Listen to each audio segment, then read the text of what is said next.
श्री शिवाय नमस्तुभ्यं।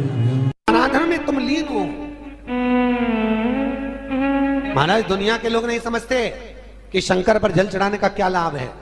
शिव महापुराण कहती है, अगर एक दिन शिव महापुराण की कथा कहती है, सोमवार के दिन भगवान शंकर को अगर जल चढ़ाया जाता है तो घर में तेज लक्ष्मी प्राप्त होती है। क्या मिलती है?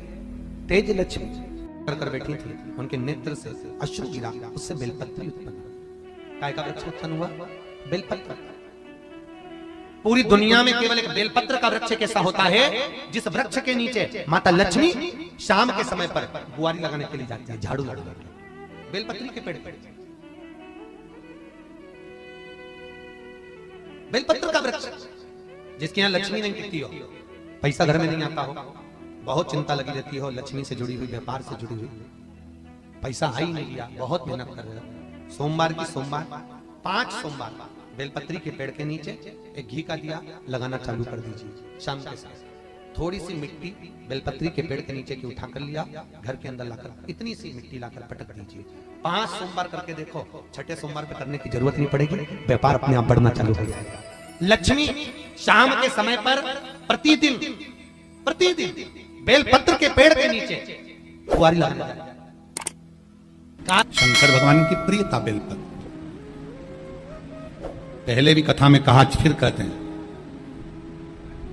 जिस व्यक्ति के जीवन में धन, संपदा, वैभव, सत्ता, लक्ष्मी की थोड़ी भी कमी दिखती हो, उसको बेलपत्री के वृक्ष का पूजन चालू कर देना चाहिए। जाओ सोमवार के दिन बेलपत्र वृक्ष के नीचे जल चढ़ाकर, जल का सिंचन कर कर, उसी बेलपत्र के नीचे शाम के समय पर संध्या काल में, प्रदोष काल में भगवान देवाधिदेव महादेव गौरी शंकर का स्मरण करो।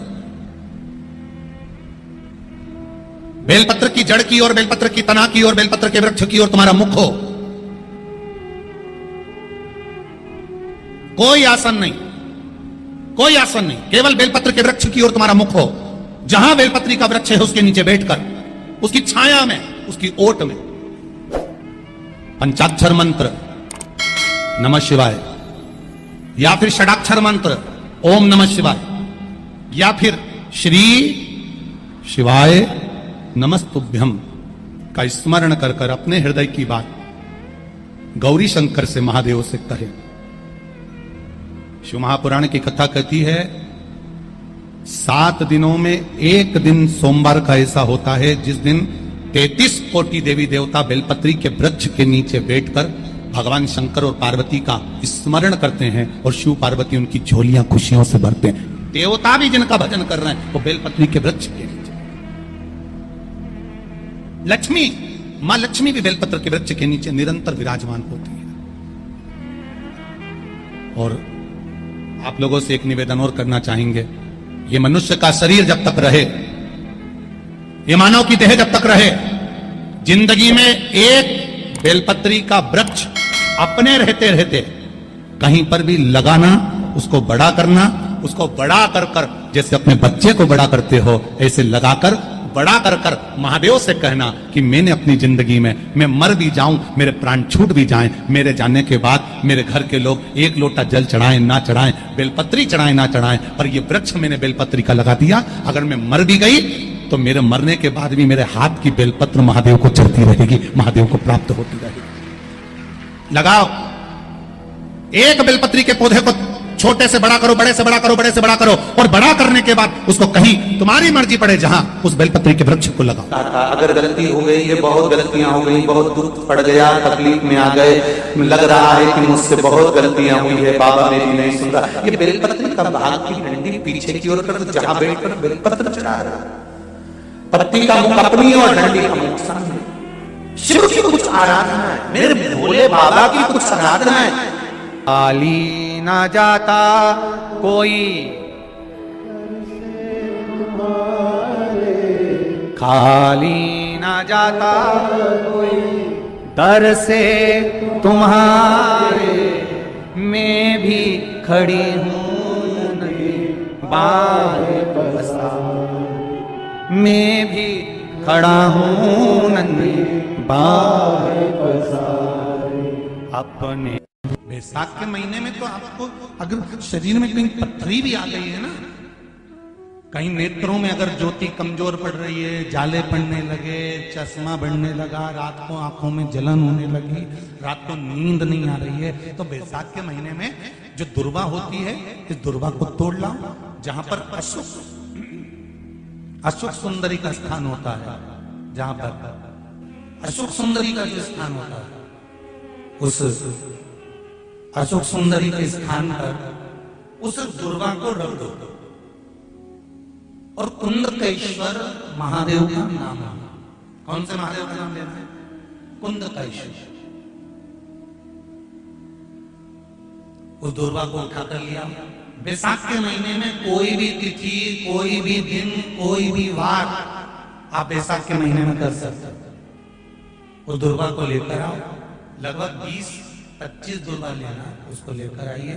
सुबह सुबह कुंदकेश्वर महादेव का नाम लेकर उसको खाना प्रारंभ कर दीजिए। एक दुर्वा रोज खाओ। जो पथरी है या नेत्रों में तकलीफ है या कोई ना कोई रात्रि को नींद नहीं आना, बेचैनी हो जाना, घबराहट होना, धीरे धीरे धीरे धीरे 20 दिन की वो दुर्वा है, 20 दुर्वा एक दिन खाना चालू करो। 4 या 5 दिन लगेंगे, अपने आप आपको कोई गोली खाने की जरूरत नहीं पड़ेगी, नींद अपने आप आना प्रारंभ हो जाएगी और बेचैनी। अशोक सुंदरी वाली जगह पर दुर्वा समर्पित कर कुंदकेश्वर महादेव का नाम लेकर। कौन से महादेव? कुंदकेश्वर। जिस नारी का रजोधर्म से जुड़ा हुआ जो भी तकलीफ होती है, केवल हाथ में जल लेकर आसक्ति का नाम लेकर भी वो पान कर लेती है, तो रजोधर्म से जुड़े हुए सारे दुख, कहते हैं कि गर्भ में, गर्भाशय में अगर गांठ भी पड़ गई है और डॉक्टर कह रहा है कि बच्चा दानी में गांठ है, गर्भाशय में गांठ है और इसका ऑपरेशन होना जरूरी है, आसक्ति दक्ष प्रजापति की पहली पत्नी का मात्र स्मरण कर कर अगर आचमन पानी का कर लिया जाए तो गांठ भी गर्भाशय की गलना प्रारंभ हो जाती है। ये वो नाम, ये वो शब्द है। अगर मान लो शरीर में कोई गांठ पड़ जाती है, डॉक्टर अपना इलाज कर रहा हो, उस जगह पर प्रजापति वीरण की पुत्री आसक्ति का नाम स्मरण में आना चाहिए। एक बार सब बोलिए, क्या नाम है? आसक्ति। और हर हम आसक्ति का नाम भी नहीं बोल सकते, तो इसी आसक्ति का एक नाम है वीरणी। क्या नाम है? आसक्ति का स्मरण। अगर गांठ भी गर्भाशय में है और डॉक्टर बोल रहा है कि ऑपरेशन है, कराना है, डॉक्टर साहब से कहना, साहब जल्दी तो नहीं है ना, 15 दिन का समय तो मिल सकता है या 10 दिन का समय तो मिल सकता है इसका ऑपरेशन कराने के लिए।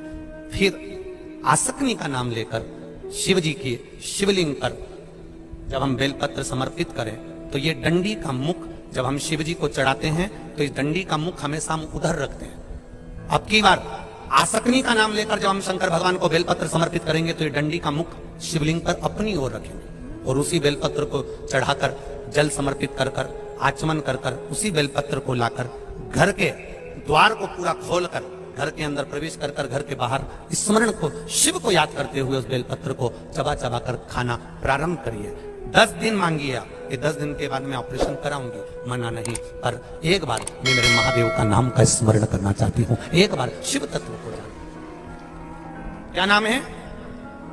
जम के बोलो, नाम बोलो फिर से। आसक्ति। इस नाम की मूलता का स्मरण करिए, वीरणी आसक्ति। जैसे गणेश जी की 2 सूंड होती है, एक राइट सूंड का गणेश, एक लेफ्ट सूंड का गणेश। कौन कौन सी सूंड का? राइट सूंड और लेफ्ट सूंड। राइट सूंड का गणेश घर में होना चाहिए और लेफ्ट सूंड का गणेश आपका कोई ऑफिस हो जहां से आप अपना धंधा कर रहे हैं, नौकरी कर रहे हैं, सर्विस कर रहे हैं, काम कर रहे हैं, बिजनेस कर रहे हैं, या आप अपनी कोई भी कुर्सी के ऊपर बैठते हैं किसी कमरे में जाकर, उस कमरे के अंदर लेफ्ट सूंड का अगर गणेश होगा तो आपकी तरक्की को, आपकी उन्नति को दुनिया में कोई नहीं रोक सकता। और अगर जिस स्थान पर बैठकर आप बिजनेस कर रहे हैं, कमा रहे हैं, उस स्थान पर अगर राइट सूंड का गणेश होगा तो आपकी तरक्की नहीं, वहां लेफ्ट सूंड का गणेश होना चाहिए। और घर में जम के बोलो, राइट सूंड, राइट सूंड का गणेश। खाली ना जाता कोई, खाली ना जाता कोई, दर से तुम्हारे मैं भी खड़ी हूँ नंदी बाहें पसार, मैं भी खड़ा हूँ नंदी बाहें पसार।